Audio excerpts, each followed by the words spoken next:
1 Samuel, chapitre 16, versets 6 à 7. Le thème de ce message, c'est l'appel de Dieu. L'appel de Dieu. Alors je lis.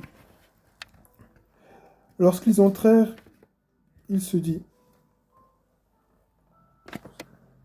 Amen. Il se dit. Alors, lorsqu'ils entrèrent, il se dit, en voyant Eliab, certainement, celui que l'Éternel désigne par onction est ici devant lui. Mais l'Éternel dit à Samuel, ne prête pas attention à son apparence et à sa grande taille, car je l'ai rejeté. En effet, l'Éternel n'a pas le même regard que l'homme. L'homme regarde à ce qui frappe les yeux, mais l'Éternel regarde au cœur. Amen. Je continue encore un peu. Isaïe appela Abinadab et le fit passer devant Samuel. Samuel dit, l'Éternel n'a pas non plus choisi celui-ci. Isaïe fit passer Shama et Samuel dit, l'Éternel n'a pas non plus choisi celui-ci. Isaïe fit passer 7 de ses fils devant Samuel. Et Samuel dit à Isaïe, l'Éternel n'a choisi aucun d'eux. Amen. Amen. Au verset 11, puis Samuel dit à Isaïe, tous tes fils sont-ils là? Il répondit, il reste encore le plus jeune, mais il garde les brebis. Alors Samuel dit à Isaïe, envoie quelqu'un le chercher, car nous ne prendrons pas place avant qu'il ne soit arrivé. Isaïe envoya quelqu'un le chercher. Il était roux, avec de beaux yeux et une belle apparence. L'Éternel dit à Samuel, lève-toi, verse l'huile sur lui, car c'est lui. Samuel prit la corne d'huile et le consacra par onction au milieu de ses frères. L'Esprit de l'Éternel vint sur David à partir de ce jour, et par la suite Samuel se leva et partit à Rama. Amen. Amen. Amen. Donc comme je l'ai dit auparavant, le thème de ce message, c'est l'appel de Dieu. Vous voyez, ici on peut voir l'appel de Dieu dans deux sens bien particuliers. D'abord, il y a la vision du public, c'est-à-dire ceux qui voient la personne qui est appelée, ceux qui sont censés reconnaître l'appel de la personne, et la personne elle-même qui est appelée. Amen. Samuel est un prophète. On connaît l'histoire de Anne et Pénina, on a vu ça un peu dans la Bible. Deux femmes d'un même homme. Et Anne n'avait pas d'enfant. Amen. Tandis que Pénina, sa rivale, en avait. Alors, chaque jour, Pénina mortifiait, se moquait, humiliait sa rivale Anne. Amen. Et ce qui s'est passé, c'est qu'à plusieurs fois, ils allaient à un endroit qu'on appelle Silo. Amen. Et ils allaient là-bas pour offrir des sacrifices à l'Éternel. Ils allaient là-bas pour adorer Dieu. Et à ces occasions aussi, elle se faisait humilier. Amen. Mais un jour, à l'une de ces occasions, Anne est rentrée dans la maison de Dieu et elle a prié. Elle a parlé au Seigneur. Elle a dit, Seigneur, si tu me donnes un fils, je te le consacrerai. Je saute, je vais très vite dans l'histoire. Ce fils, c'est Samuel. Amen. Amen. Samuel qui va grandir dans la maison de Dieu également. Amen. Aux côtés d'un grand prêtre de l'Éternel. Amen. Élie. Et Élie va enseigner Samuel à entendre la voix de Dieu. Samuel va entendre la voix de Dieu qui l'appelle, mais il ne saura pas que c'est la voix de Dieu. Il croira que c'est la voix de Élie. Alors Élie lui dit, maintenant fais bien attention. Quand tu vas aller te coucher, si tu entends encore la voix, dis-lui, Seigneur, parle car ton serviteur écoute. Parle car ton serviteur écoute. Depuis ce jour-là, Samuel petit à petit et progressivement, il a commencé à manifester ce que Dieu avait mis en lui. Et c'est de ce Samuel qu'il s'agit aujourd'hui. Amen. Ce Samuel qui a oint le premier roi d'Israël, c'est-à-dire Saül. Saül qui auparavant régnait sur le peuple d'Israël avant David. Il a désobéi à Dieu à plusieurs reprises, raison pour laquelle il a été disqualifié. Et Dieu a choisi David. Et c'est là où on en est maintenant. Amen. Dieu a choisi David pour succéder, ou du moins pour remplacer, on savait même, le précédent roi, c'est-à-dire Saül. Quand Dieu choisit un être humain, il ne regarde pas aux autres êtres humains. Amen. Dieu ne regarde pas à un humain pour choisir un humain. Amen. Dieu ne regarde pas à nos calculs. Dieu ne regarde pas à est-ce que tu as, est-ce que tu n'as pas, est-ce que tu es, est-ce que tu n'es pas. Dieu ne regarde pas à tes faiblesses. Dieu ne regarde pas à tes manquements. Dieu ne regarde à rien, si ce n'est à lui-même, son choix. Il est écrit ici.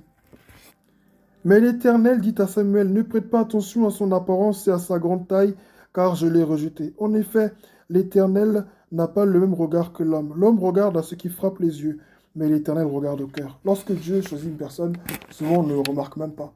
Oh, mais c'est elle, vient-tu à l'église. Oh, mais c'est lui. Oh, mais ça ne peut pas être elle, même ça ne peut pas être lui. Ça, c'est notre regard à nous, les êtres humains. Mais le regard de Dieu, il est tout aussi différent. Amen. Le regard de Dieu est tout aussi différent. Quand Dieu appelle quelqu'un, c'est toujours différent. Dieu t'appelle, Dieu m'appelle, Dieu nous a appelés à le servir. Je ne sais pas dans quoi est-ce qu'il veut que tu, de quoi est-ce qu'il veut te servir, se servir de toi, pardon. Dans quel domaine est-ce qu'il veut t'utiliser. Souvent on aime dire, ah toi tu vas prêcher, mais tout le monde n'est pas appelé à prêcher. Amen. Amen. Et il n'y a pas que le fait de se tenir derrière la chair qui est synonyme d'appel ou qui est servir Dieu. Le fait de balayer dans la salle, tu sers Dieu. Le fait de mettre les Bibles là sur la table, tu sers Dieu. Le fait de faire la décoration dans une église, tu sers Dieu. Le fait d'ouvrir la porte, tu sers Dieu. Parce que toutes ces choses-là, c'est des choses que les Lévites de l'Ancien Testament faisaient. Amen. Et il fallait qu'ils soient consacrés, il fallait qu'ils soient oints, il fallait qu'ils reçoivent l'Esprit de Dieu pour faire cela. Aujourd'hui, quand on dit, quand on parle du ministère et qu'on dit à certains, j'ai m'est arrivé d'avoir une discussion comme ça avec une sœur en Christ comme ça, et je lui disais que qu'il faut un appel de Dieu même pour balayer dans l'église. Elle m'a dit, mais comment ça, il faut un appel de Dieu, genre que tu n'as pas besoin du Saint-Esprit pour balayer? Si, tu as besoin du Saint-Esprit. Pourquoi? Parce que pour balayer, il faut avoir du caractère. Quand tu vas voir que les gens ils salissent les choses de partout, il faut avoir la patience, il faut avoir du caractère pour nettoyer encore, pour revenir encore derrière. Amen. Donc si, il faut avoir le Saint-Esprit pour le faire. Tenir et rester debout pour accueillir les gens, les faire asseoir, tu as besoin du Saint-Esprit. Parce qu'il y a des gens qui voudront pas s'asseoir, l'autre tu vas leur dire de s'asseoir. Ouais. Il faut avoir le Saint-Esprit pour cela. Amen. Donc on a besoin du Saint-Esprit pour tout ce qu'on fait de la maison de Dieu. Amen. Pour tout. Ça n'existe pas de non, mais être balayé, ça peut être un appel. Qui a dit ça? Quelle ignorance. Mais quelle ignorance. Pour tout ce qu'on doit faire dans la maison de Dieu, on a besoin du Saint-Esprit. Amen. Le Saint-Esprit peut te dire, aujourd'hui tu fais la décoration comme ça, demain tu la feras comme ça. Le Saint-Esprit. Amen. Amen. S'il n'y a personne qui nettoie la maison de Dieu, qui va venir s'asseoir là-bas? Personne ne va venir s'asseoir. Donc tu as besoin du Saint-Esprit pour le faire. Il faut un appel de Dieu. Il faut que Dieu t'ait consacré par onction pour le faire. Ce n'est pas une histoire de non, mais c'est que balayer, c'est que nettoyer. Non, il n'y a rien qui soit insignifiant dans la maison de Dieu. Tu peux même être appelé à réparer les portes. C'est-à-dire qu'à chaque fois qu'il y a un bug dans la maison de Dieu, c'est toi qu'on appelle. Tu vas venir réparer. S'il y a des dégâts des eaux, c'est toi qui vas venir réparer. C'est un problème d'électricité, c'est toi qui vas venir réparer. Tout ça, c'est un appel de Dieu. Et David était appelé par Dieu. Mais quand on l'a vu, quand on regardez ce que son père a dit. Et c'est une parole qui m'a... Quand je lisais, c'est une parole qui m'a interpellé. Samuel, au verset 11, il dit quoi? Il dit... Puis Samuel dit à Isaïe, tous tes fils sont-ils là? Il répondit, il reste encore le plus jeune, mais il garde les brebis. Qu'est-ce qu'il est en train de dire? David n'est pas disponible. David, il est occupé. Oui, il y en a un, c'est vrai, mais il ne peut pas venir. Il n'est pas disponible. Amen. Il n'est pas disponible. Le gars, il est occupé, on l'a mis là-bas, donc laisse-le là-bas. C'est pas la peine de le déranger. Nous, on l'a mis là-bas, donc garde-le là-bas. Quand Dieu t'a appelé, c'est pas toi qui force pour l'appel. Amen. C'est pas toi qui force. Et c'est vraiment ce qui m'est venu à cœur tout à l'heure, c'est que vraiment, c'est pas toi qui force l'appel. C'est pas toi qui dis, je suis appelé, je vais parler pour que les gens sachent que c'est Dieu qui m'a appelé. Les gens qui parlent comme ça, moi, ça me... En moi, je ne suis pas tranquille. Ça me secoue un peu dans le sens où j'ai de la... Je sais pas comment exprimer ce sentiment. Je ressens un peu de l'indignation par rapport à ces personnes. Mais aussi, je ressens un peu aussi de... Comment ça s'appelle? Pas de la frustration. Mais je me dis, c'est pas utile en fait. Amen. L'appel, ça se démontre. On ne démontre pas un appel. L'appel, c'est pas pour dire que oui, je vais te démontrer par A plus B que c'est moi qui suis appelé. C'est pour ça même, à un moment donné, je parlais avec un grand frère en Christ comme ça, et on parlait. Et pendant qu'il parlait, je sais que l'Esprit de Dieu m'éclairait, parce qu'il me disait un truc par rapport au ministère de la femme. Beaucoup de femmes, quand Dieu les a appelées, elles veulent se justifier. Non, Dieu m'a dit que c'est comme ça, mais Paul n'a pas dit. Tu n'as pas justifié ton appel. Tu n'as pas justifié ton appel. Quand l'Esprit de Dieu va les descendre sur toi et puis il va commencer à se manifester là, tous ceux qui ont dit que la femme n'est pas appelée, ils vont se taire parce que l'Esprit de Dieu va se manifester, c'est tout. Amen. C'est l'Esprit de Dieu qui met fin à tout débat. Ici, il y avait un candidat qui devait recevoir l'Esprit de Dieu et c'était David. C'était pas Eliab, c'était pas Shama ou Rama ou je sais pas qui, c'était pas eux, c'était David. Dieu a dit quoi à Samuel? Il a dit, ne prête pas attention à son apparence et à sa grande taille. Pourquoi? Parce que justement pour faire la guerre, il fallait être grand, il fallait être fort, il fallait avoir une certaine carrure. Et c'est ce qu'avait c'est ce qu'avait Samuel. Quand on vous présente Samuel dans la Bible, on vous dit que c'est... La Bible vous dit que c'était un homme grand de taille. Il dépassait tous les hommes d'Israël d'une tête. Saül, pardon, excuse-moi, merci, Saül. Saül était très grand de taille. Il avait la forme d'un guerrier. Mais David, non. David, il gardait les brebis. Mais quand vous regardez l'image prophétique que nous voyons ici, c'est que David savait faire ce que Saül ne savait pas faire. Saül a perdu les ânesses ou le troupeau de son père. Amen, il ne savait pas où les retrouver. Mais David, lui, il était là, il gardait les troupeaux de son père. Amen. Donc il y avait déjà cette image-là qui nous montre que David il avait déjà cet appel. À chaque fois, quand on devait trouver Saül pour le rendre, Saül, pour comment il a été trouvé? Saül il avait perdu les ânesses de son père. Il les cherchait. Il ne savait pas où elles étaient. Mais David, quand on devait le trouver pour être appelé, David était à son poste. David, il gardait le troupeau de son père. L'appel, ça ne se force pas. Je ne sais pas ce que tu cherches, je ne sais pas ce à quoi tu t'attends. Et je voudrais te dire que l'appel ne se force pas. Là où nous sommes une église. Ce n'est pas une affaire de maison, on est en quatre murs, il y a des photos, il y a des trucs de partout. Donc, allons dans une maison, donc ce n'est pas une vraie église. Nous sommes une église. Dieu dit, là où deux ou trois sont assemblés en son nom, il est au milieu de nous. Amen. Et puis, nous rappelons-nous que l'église, ce n'est pas un endroit, mais c'est des personnes. S'il y a une salle, mais qu'il n'y a personne dedans, ce n'est pas une église. Parce que l'église, avant tout, c'est vous, c'est moi. Amen. Amen. Donc, j'invite chacun de nous à savoir que tu as appelé de Dieu. J'ai parlé de l'appel vu par deux personnes, vu sous deux angles. C'est-à-dire d'abord la personne qui voit la personne qui est appelée et la personne qui est appelée elle-même. Amen. Amen. Lorsque tu es appelé, les gens finiront par le voir. Mais avant tout, toi-même qui es appelé, tu dois savoir que tu es appelé.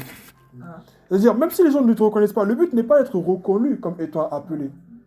Je peux être reconnu des hommes et ne pas être reconnu par Dieu. Amen. Je peux être aussi, ne pas être reconnu de Dieu et être reconnu des hommes. Donc c'est très dangereux. Il y a des gens aujourd'hui qui prêchent, mais Dieu ne les reconnaît pas comme des prédicateurs.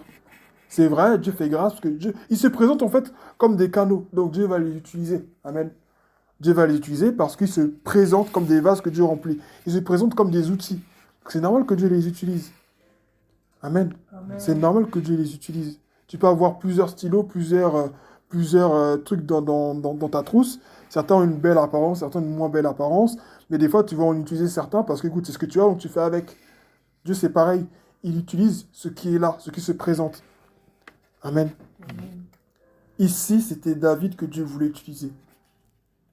C'était David que Dieu voulait utiliser. Je ne sais pas si, en réalité, peut-être que Dieu n'avait pas vraiment choisi Saül, parce que quand on voit comment le peuple a réclamé un roi, on dirait que ce n'était pas le moment et que c'était vraiment David que Dieu avait vraiment choisi à la base. Je ne sais pas. Mais ce qui est sûr et certain, Dieu a choisi David. Amen. Amen. Amen. David, quand Dieu l'a trouvé, il était à son poste. Il était tellement fidèle à son poste qu'on s'est dit, mais lui, il est là-bas, donc on ne peut pas l'appeler. Mais si, il fallait l'appeler. Il fallait qu'il laisse le troupeau, qu'il prenne le risque de laisser le troupeau. On ne sait pas si une bête sauvage allait les attaquer pendant qu'il allait être absent. On ne sait pas ce qui allait se passer en son absence. Mais Dieu veille sur ce troupeau. Dieu l'a dit de venir. Le Seigneur te dit de venir ce matin. Amen. Le Seigneur t'appelle ce matin à saisir l'appel qu'il t'a donné. Arrête de dire je ne suis pas appelé, je ne suis pas appelé. Ça, c'est des... Au bout d'un moment, c'est de l'incrédulité. Au bout d'un moment, c'est... Non. Prenons position. Nous sommes appelés par Dieu. Il n'y a pas de non, je ne connais pas bien la Bible. Moi, quand le Seigneur m'a appelé à prêcher l'évangile dans la rue, j'ai dit Seigneur, je ne vais pas aller parce que je ne connais pas la Bible, je ne connais rien. On va me poser des questions, je ne saurais pas répondre. Et puis, si je suis dans la rue, puis quelqu'un se m'a crié sur moi, comme ça, j'aurais grave honte. Qu'est-ce qui va se passer? Si. J'ai donné toutes mes raisons à Dieu. Dieu, ce n'est pas son problème. Alors, Dieu m'a dit tu vas aller quand même. Amen. Amen. Je suis resté dans ma chambre, j'étais là, dans la peur. Je ne voulais pas aller, jusqu'à ce que, à force de m'approcher de Dieu, à force, petit à petit, Dieu m'a pris pas à pas. Et ensuite, petit à petit, boum, évangélisation. Amen. Amen. Mais ce n'est pas toi qui te choisis, ce n'est pas les gens qui te choisissent, c'est Dieu qui te choisit. Amen. Amen. Donc dans ta famille, si Dieu t'a pris aujourd'hui, dis-toi que tu es l'élu de ta famille, tu es la lumière. C'est par toi que les gens doivent voir Dieu. C'est par toi que le Saint-Esprit doit entrer dans ta maison. C'est par toi que le Saint-Esprit de rentrer dans ta famille. Peut-être Amen. qu'aujourd'hui, comme David pouvait être occupé à son métier de berger, amen. Peut-être qu'aujourd'hui, tu es occupé à autre chose. Il y a beaucoup de choses qui te prennent du temps. Ah, je dois réussir ça, je dois atteindre tel objectif. Et c'est pas parce que tu es occupé à ça que Dieu ne peut pas t'appeler. Amen. Amen. Il n'y a rien qui empêche Dieu de mettre sa main sur nous. Là où tu es, Dieu va te tirer là-bas, il va te ramener dans ton appel. Amen. C'est Dieu qui fait. Moi, je suis debout ici, ce matin debout devant vous. Comme ma mère l'a dit, c'était pas prévu aujourd'hui que je dirige. C'était pas prévu. C'était elle aujourd'hui qui devait diriger le culte. Mais Dieu a permis que ça se passe comme ça. Je ne sais pas pourquoi, c'est Dieu qui l'a permis. Amen. Amen. De moi-même, j'aurais dit, comme il y a quelques années, si elle se souvient, je pense que c'était en 2014, je ne sais plus quand, elle me demandait beaucoup de diriger. Et à chaque fois qu'elle me demandait, je disais non, je peux pas, non, je peux pas. Et je disais toujours non. Je disais toujours non, toujours non, toujours non, toujours non. Et puis à un moment donné, le Seigneur me l'a dit, mais Isaac, ne regarde pas à tes capacités. Si on t'appelle à faire ça, fais-le. Si on t'appelle à faire ça, chaque fois qu'on t'appelle de faire cette chose-là, tu viens, tu l'as fait. Même si tu ne te sens pas capable, tu viens et le Seigneur va faire le reste. Amen. Et chaque fois, je viens, je suis à la veille, je dis, Seigneur, comment le culte va se passer? Je ne sais pas comment ça se passer. Seigneur, et puis je suis là dans la crainte. Et puis le Seigneur me dit, non, c'est moi qui vais diriger. Amen. Même si tu as mal à la gorge, même si tu as du mal à chanter, même si tu ne connais pas bien, même si tu n'as pas préparé de message particulier, je vais te donner les mots. Amen. Et je lui fais Amen. confiance et je viens avec le peu que j'ai. Je ne viens pas là en préparant un message, en écrivant pour dire, oui, mais enfin, alors là, petit A, petit B, petit C. Non, pas du tout. Amen. Amen. Donc faisons confiance au Seigneur. On ne peut donner que ce qu'on a reçu. Amen. Donc Amen. viens avec ce que tu as. Dieu va faire de grandes choses avec toi si seulement tu lui fais confiance. Amen. David était dans les champs et Dieu l'a appelé. Je ne sais pas dans quel champ tu te trouves. Je ne sais pas devant quel troupeau tu te trouves ce matin. Je veux te dire que Dieu t'appelle. Et même si tout le monde dit que ce ne sera pas toi, même si tout le monde dit que ça ne peut pas être toi, c'est pas parce que les hommes disent que ce n'est pas toi, que ça ne peut pas être toi, que Dieu dit que ça ne peut pas être toi, que ce ne sera pas toi. Amen. Amen. Les hommes ont leur langage, mais Dieu a son langage à lui. Amen. Et on le voit dans dans toute la Bible. Dieu nous montre que ce que l'homme dit n'est pas ce que lui dit. Alors, je t'encourage vraiment, vivement, à enfin, et une bonne fois pour toutes, à faire confiance à Dieu. Tu peux être fatigué des fois. Tu peux avoir du mal.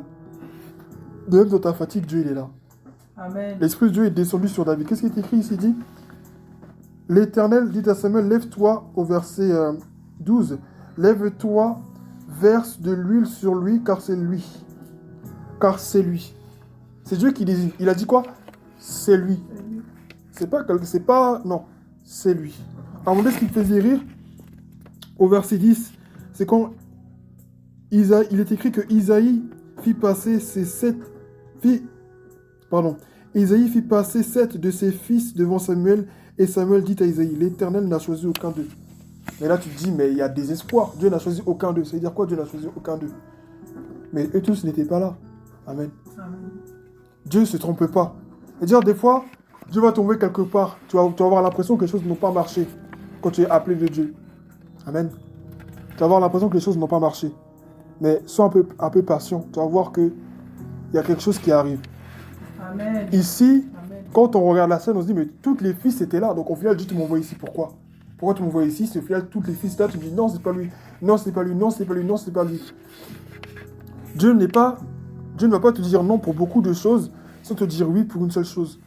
Amen. Amen. Et c'est pareil pour les choix qu'on veut faire dans la vie. Des fois, beaucoup de choses qu'on veut faire, l'Esprit de Dieu te dit non. L'Esprit de Dieu te dit non. L'Esprit de Dieu, là encore, il te dit non, non, non, non et non. Tu vas dire, mais Seigneur, qu'est-ce qui se passe? T'es contre tout ce que je fais ou c'est comment? Non. Dieu, il a un choix. Et tu n'es pas encore arrivé à ce choix-là. Il faut être patient et continuer de lui demander, continuer de l'interroger. Et Dieu va te conduire. Amen. Ici, il manquait juste David. Il manquait juste David. Et qu'est-ce qui s'est passé? Là encore, on a des signes encore prophétiques qui nous montrent que David était un appelé. Il a dit quoi? Au verset 11, il a dit, envoie quelqu'un le chercher, car nous ne prendrons pas place avant qu'il ne soit arrivé. On ne prendra pas place. C'est-à-dire quoi? C'est-à-dire, d'habitude, ils avaient l'habitude de manger sans lui. Amen. Mais cette fois-ci, tant que David n'est pas venu, on ne va pas manger. Et vous tous, vous allez rester debout. Vous tous, vous allez rester là. On va attendre. Même si vous avez faim, on va attendre. On ne sait pas à quel kilomètre David est. Parce que dans l'ancien temps, on ne sait pas comment ça se passait. Peut-être David était à des kilomètres et des kilomètres de la maison. Quoi qu'il arrive, vous allez attendre que David vienne. C'est-à-dire, il y a l'aller puis il y a le retour. C'est-à-dire, le temps que la personne parte le chercher et le temps qu'il revienne le chercher. Ça devait durer énormément de temps. Donc, il a dit, vous allez attendre que David arrive. Le roi n'est pas encore arrivé. Amen. Amen. C'était ça, c'est déjà un signe d'honneur par rapport à David. C'est déjà un signe de distinction par rapport à David. Amen. Amen. Je vais m'arrêter là. L'appel de Dieu. Tu es appelé par Dieu. Dieu te le confirme ce matin. Dieu te le dit. Tu as peut-être fait des rêves. Tu as peut-être vu des choses. Dieu t'a vraiment appelé. C'est pas histoire de grâce ou quoi. La grâce, on sait quand la grâce se manifeste. Mais il y a des choses qui se passent. C'est vrai que dans tous les cas, c'est la grâce de Dieu. Mais c'est-à-dire, il y a des choses qui se passent quand tu es vraiment appelé par Dieu. Il y a des choses qui ne trompent pas. Il y a des gens qui ne sont pas appelés par Dieu. Dieu fait des choses au travers d'eux, mais on sait que bon, c'est parce que Dieu leur fait grâce. Il y a des gens qui ne sont pas vraiment dans leur appel. On sait que Dieu fait ça, c'est parce qu'il fait grâce. Mais quand Dieu t'a vraiment appelé, il y a des choses que Dieu fait. Amen. Et ça ne doit pas t'échapper. Amen. Ça ne doit pas t'échapper. Dans ta famille, il t'a distingué. Dans ton travail, il t'a distingué. Dans la ville, il t'a distingué. C'est qu'au bout d'un moment, il faut se rendre compte que non, ce n'est pas un rêve. Dieu il a vraiment mis quelque chose sur toi qu'il n'a mis sur personne d'autre. Ce n'est pas une affaire de qui est derrière la chair, qui n'est pas derrière la chair, qui chante, qui ne chante pas. Dieu il a mis quelque chose sur toi de spécial. Dieu a mis en toi quelque chose de spécial qu'il veut exploiter. Mais est-ce que tu es prêt à répondre à l'appel pour dire, Seigneur, ok, franchement, Seigneur, j'ai peur. Moi, des fois, je partais dans des organisations, je dis, Seigneur, franchement, j'ai extrêmement peur. C'est-à-dire, quand je dis que c'était la peur qui dominait à la place de la foi, mais c'était vraiment la peur, mais à un haut niveau. C'est-à-dire la peur au point où je ne peux même pas bouger. Le Seigneur me dit d'aller. Et quand je vais, il m'est arrivé des fois, je suis revenu par peur, et par la personne, c'est-à-dire, je suis parti évangéliser, je suis revenu, j'ai parlé à la personne, j'avais peur, puis je suis reparti. Et puis, il y a des jours où, où c'était, bon, ok, Satan, aujourd'hui, c'est entre toi et moi, maintenant, on va voir. Pour dire que, aujourd'hui, c'est aujourd'hui. Amen. Aujourd'hui, il n'y a pas de peur, il n'y a pas de non, je ne vais pas parler. Aujourd'hui, je vais crier, je vais parler de Jésus, on va voir comment ça se passait. Amen. Il y a eu des moments où des gens sont venus me tirer pour me dire non, faut pas prêcher, non mais qu'est-ce que tu fais? Il y a un gars que je connaissais très bien, qui m'a pris par la bras, qui m'a tiré par le bras, qui m'a dit Isaac, qu'est-ce que tu fais là? Isaac, qu'est-ce que tu fais? Non, non, non, non. Je l'ai même pas écouté un Amen. petit peu, j'ai continué du début à la fin. Il y a une dame qui venait avec sa canne pour me taper un peu, pour me dire, pour pouvoir se plaindre, parce qu'elle était malade, elle avait des tuyaux dans le nez. Pour elle, Dieu n'existe pas. Donc elle vient, me tape avec sa canne, elle me dit, pour m'empêcher de prêcher. Amen. Donc, je donne ce que j'ai reçu ce matin. On a tous du chemin à faire avec Dieu. Allons-y. Amen. Là où on en est déjà là où tu en es déjà ce matin, c'est déjà très bien. Tu peux être fier de toi là où tu en es aujourd'hui avec le Seigneur. Il y a des choses que tu as compris, il y a des choses que tu as vues, c'est très bien.